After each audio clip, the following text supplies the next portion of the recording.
Stormy and Tisha's argument, you know, I really do think, and this is just my thoughts, I really do think that Stormy believes that it was a privilege for them to have her at this event. You know, because she really thinks that she is better than them. She thinks that, you know, she's better than them. She brought more to the table. And I don't like it because when people start being on their high horse in this way, you got to be a little bit more humble than you are. You know what I'm saying? Like, the way she was doing, you know, I took out my time. I think that Stormy feels like Marcel shouldn't be asking her for anything. You know what I'm saying? You shouldn't be asking me for nothing because I'm here, right? And I don't need to pay anything because my presence is enough. And I think that she really do think that.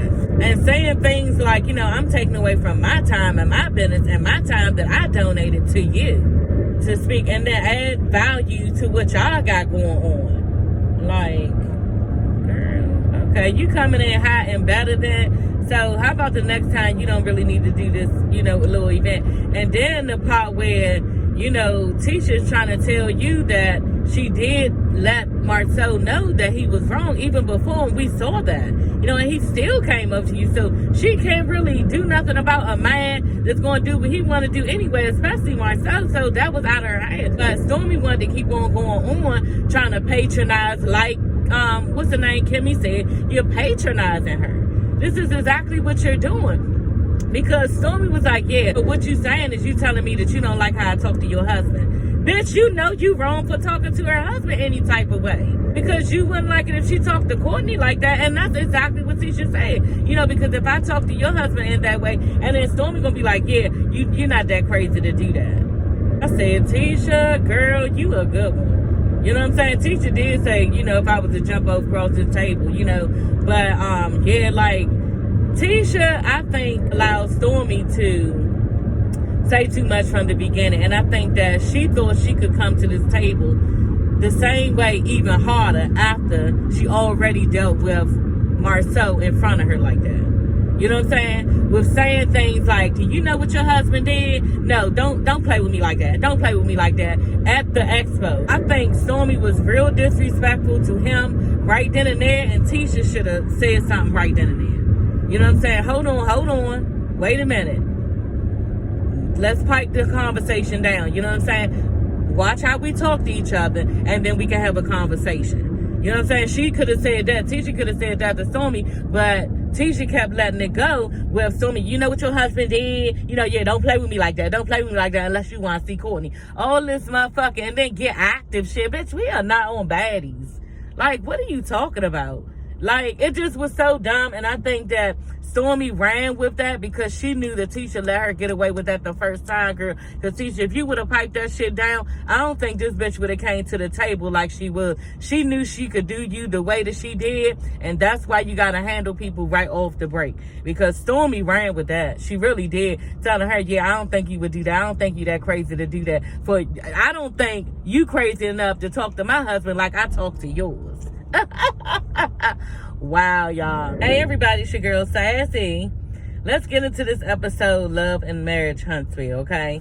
The episode, it was okay. You know, I think they spent too much time at this Blaque Expo business little venture, but I'm glad it went good. It went good for a lot of new budding entrepreneurs, so anytime they can give back to the community, I'm for, because I wish they had something like that in my area. I really do, y'all. Melanie and Marcus, that's his name, her brother, who was so annoying to me. Melanie and Marcus are in the car, and she's driving, and they're on their way to the Blaque Expo business. And yeah, he a little nervous. You know what I'm saying? He's very awkward and socially awkward when he got around everybody. You know, he just seemed like he got a chip on his shoulder and a lot going on in his mind. You know, and it felt like he came to the function ready to go. You know, because we're going to get into it. But, yeah, and that's the thing. He asked Melanie, you know, well, is Martell going to be there? Isn't he a business owner? You know what I'm saying? Like, why wouldn't he be there? And how are you going to interact with him? Don't look like she worried about it to me. Look like he the only one worried about it. And she was just like, you know, I mean, just like I normally would do, like, yeah, it's nothing. I've been around a nigga 1,000 times, you know. But the thing about it is, y'all, Melanie has told him so much shit, you know what I mean, that about all of them. You know, Marcel, Tisha, because the way he was dealing with Marcel was dumb. Like, he looked stupid. She's told him so much. And now this guy, when he get around everybody, he thinking he got, you know, have her back and be on guard for whoever come for her. And, yeah, you can't save this bitch. You can't save her. You know, Marcel is always going to have something smart to say. Martell is always going to bring up the kids if she acting stupid. And that's just what it is. You know, so,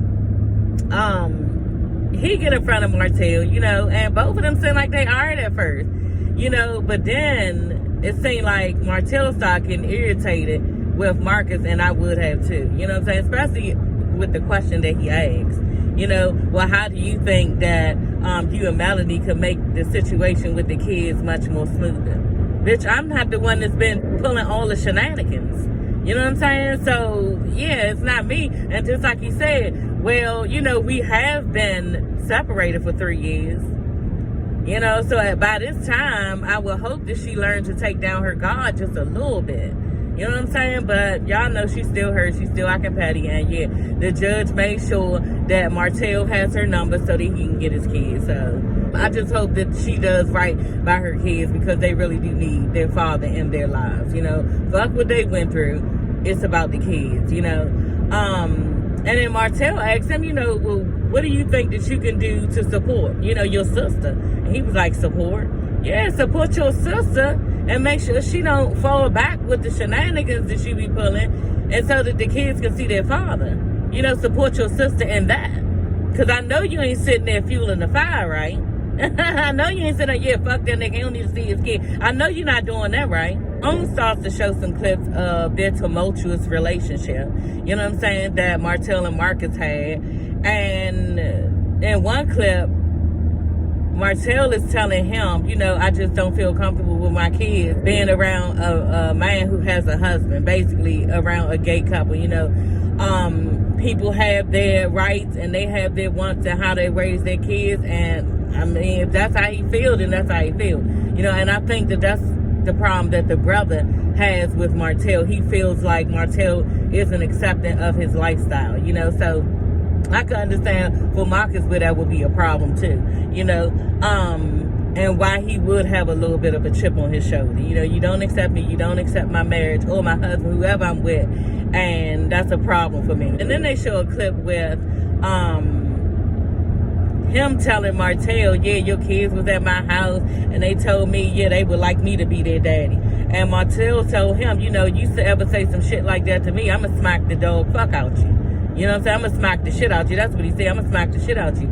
So I think he did that to get up under Martell's skin, because of Martell saying what he said, you know. Plus, Martell had a right to be mad about that shit. I wish a bitch would tell me, yeah, your daughter said that she wished I was her mother. You know, like, bitch, I probably wouldn't have said nothing. I probably just would have snatched your ass, because that's fucked up. You know what I'm saying? And he knew exactly what he was doing when he did that. What was the other thing? It was something else. Oh, Marcus was like, yeah, do you know what your problem is? Tell him, Martell, you got issues and insecurities from your past, from your upbringing, your childhood. Bitch, did you hear that from Melanie? Like, what are you talking about? Like, that's nothing to say. It was just weird how another man could say that to another man. Niggas don't even be getting into shit like that. Like, you having a whole bitch-ass conversation with another nigga, and you lucky he ain't smack your ass then.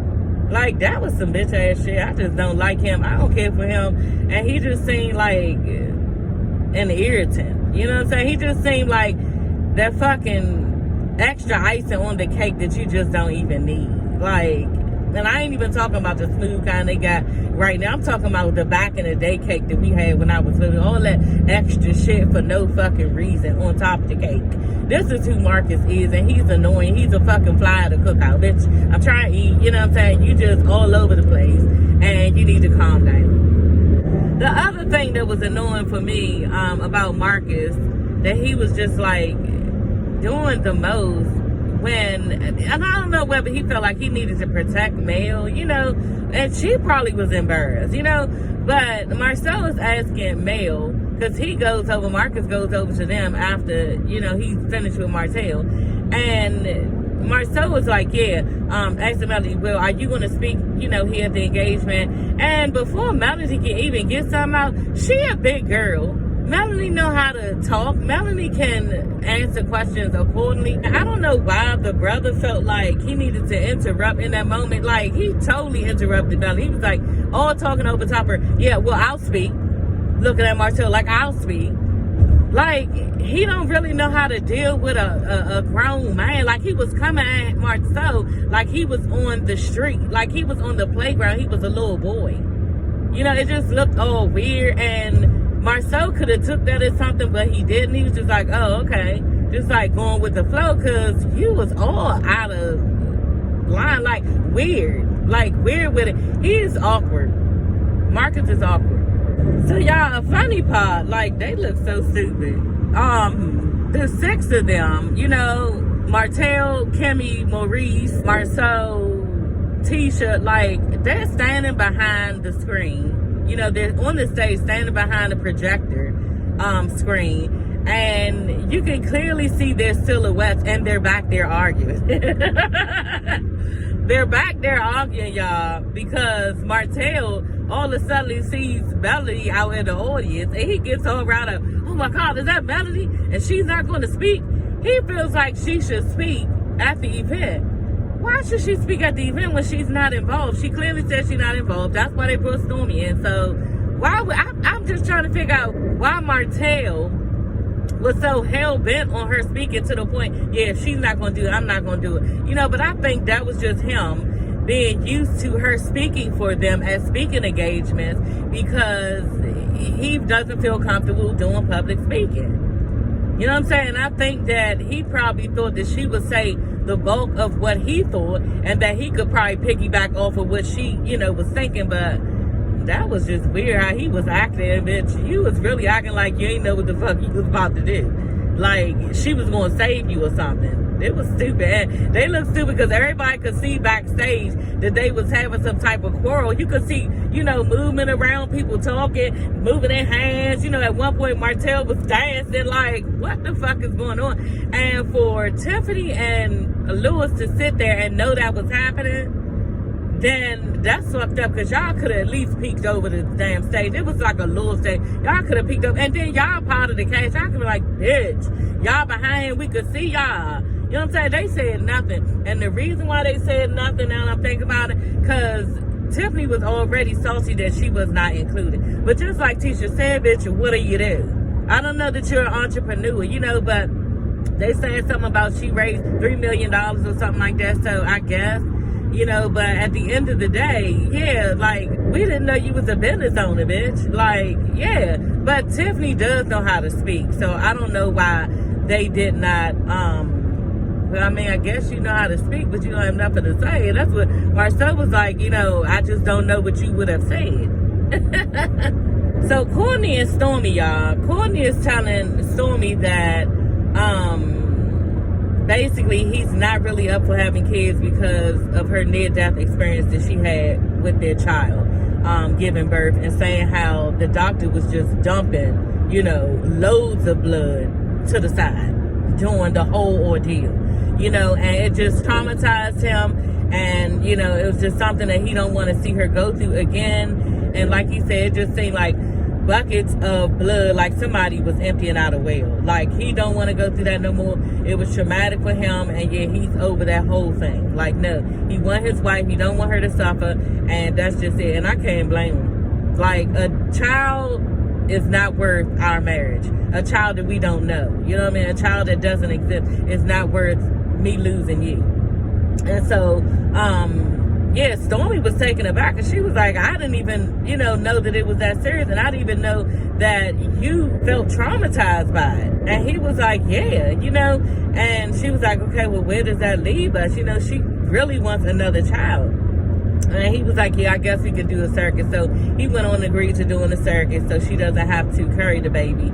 And I was glad for Stormy. But Stormy, Stormy got up under my skin this episode because she was doing the absolute most. She told her husband, she told Courtney that, yeah, he needs to talk to Marcel because he came at her about the $100, you know. So he basically trying to sick her husband on Marcel, and girl, that ain't gonna go well. We already saw in the clip that Marcel started breaking him down because Courtney can't really fuck with Marcel mouth. We already saw him tell Courtney that, you know, and this is coming from a man who sells women products.